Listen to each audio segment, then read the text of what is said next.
let's have a little look at the start of a model response to a Macbeth question. So the question that we have been given in this case, it says, starting with this scene, explore the extent to which Lady Macbeth is a destructive influence in the play. Okay, so when it says starting with this scene, remember we don't have to start with this scene. That is entirely optional. And then we're looking at, well, there is our character, Lady Macbeth, and the idea of being a destructive influence in the play is what we're focusing on. The extract is, of course, the famous out, down, spot extract, where she is being observed by the doctor and the gentlewoman.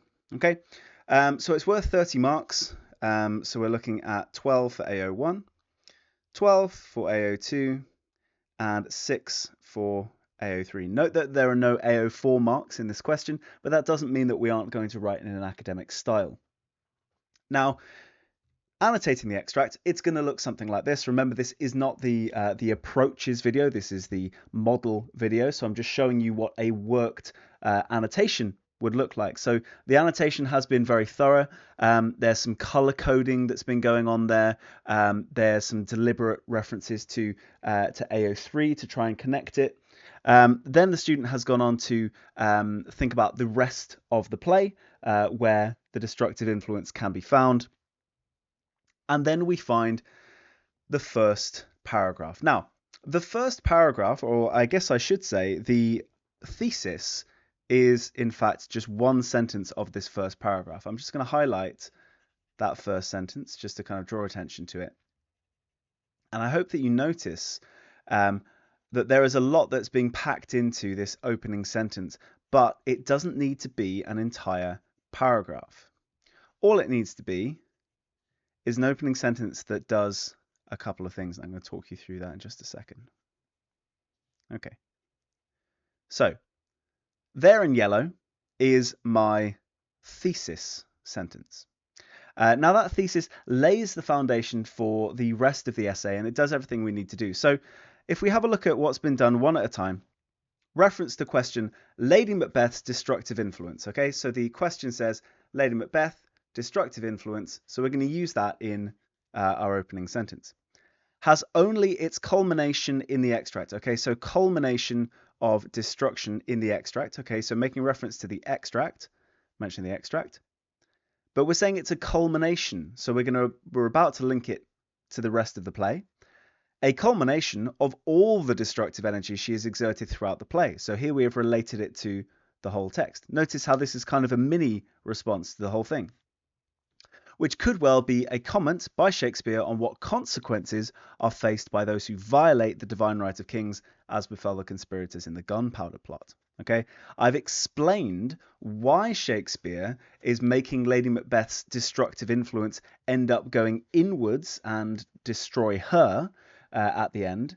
I'm explaining it by reference to contextual features. Okay, so essentially what I've done here is my AO1 showing that I'm answering the question, a bit of AO2 where I make reference to both the extract and the whole play, and a bit of AO3 where I'm connecting it. But specifically, it's an explanation for why Shakespeare has painted destruction or destructive tendencies or destructive influence in this particular way. Okay, so that's my opening sentence, and it ticks all of those boxes. An examiner reading this is going to be going, okay, well, this is a student who's got a clear idea of what they're going to argue. They've got a clear idea of both the extract and the whole play, and they clearly know how this links to bigger ideas. Okay, then the essay proper can begin, and the essay proper begins in black here with a thesis statement. So each of your paragraphs, once you've done your opening thesis, each of your paragraphs should begin with a thesis statement which shows you where this particular paragraph is going. So this particular paragraph does a little signpost here by saying in the extract. Okay, so this one's going to talk about the extract. In the extract, Lady Macbeth's destructiveness, okay, reference to the question there, is directed inwards. So I'm now starting to answer the question, as she recklessly inculpates herself and her husband in 3 crimes. Okay, so I'm saying what I'm going to focus on in the extract. It is the self-destructive tendency, so directed inwards with the destruction. It is in the extract itself, and it's talking about how she inculpates herself, so gets her and her husband into trouble by making reference to these 3 crimes. Okay, so that's my kind of AO1, my thesis statement ticks an AO1 box. I'm then going to go straight into AO2. This is incredibly self-destructive as she identifies the victims. Okay, so now I'm going to pepper in some quotations. So notice how short my quotations can be. The old man, Duncan, the wife of the Thane of Fife, Macduff's wife, and Banquo, in front of witnesses who will mark and set down her confession. Okay, so notice the way that I've embedded a series of short quotations to show my absolute mastery of that text, which is enormously ironic given her previous role as the container of Macbeth's foolish use of language, showing her deterioration of stability. Okay, so at this point, I'm running the risk of losing sight of the question, which is destructive tendencies. And so it's quite important to make sure that I bring it back to destruction before the end of my paragraph. Indeed, okay, this in green here is where I'm linking from the extract to the rest of the text. In this case, obviously a play. Okay, now you can obviously lay out your essay in as much as talking about the extract in a paragraph, then talking about elsewhere in the play. You can, of course, start with what happens first in the play and then move towards the extract if the extract, like this one, is at the end. Or you can do what I've done here, a very effective method, which is where you start with your extract and then you link out to moments in the play that are obviously linked to this moment in the extract. So let's see how that looks. Indeed, so this is a nice linking word to show that we're developing an argument. Her assertion that all the perfumes of Arabia won't clean her of her guilt is very much aligned with Macbeth's earlier hopeless claim that neither will all of Neptune's great oceans. A far cry from a little water clears us of the deed, back when she had it together. Okay, when she had it together, there is my reference to destructive tendencies. That has been destroyed. Okay, so I'm trying to bring it back to the idea.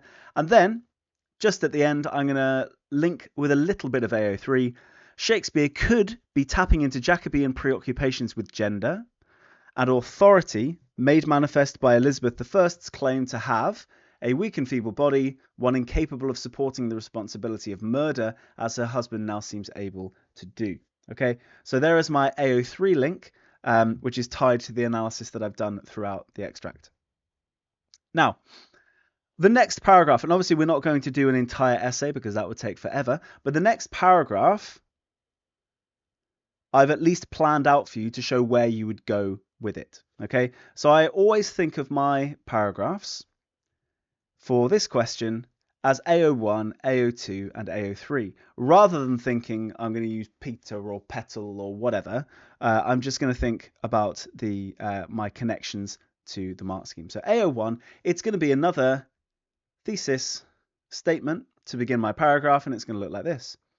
Lady Macbeth's apparently failed attempt to reject the trappings of her female body are evident as far back as Act 1, during which she laments the limitations, biological or societal, of ambitious women. Okay, so notice, attempt to reject the trappings of her female body is a connection to the previous paragraph. So this is a cohesive essay where each paragraph connects to the one that came before.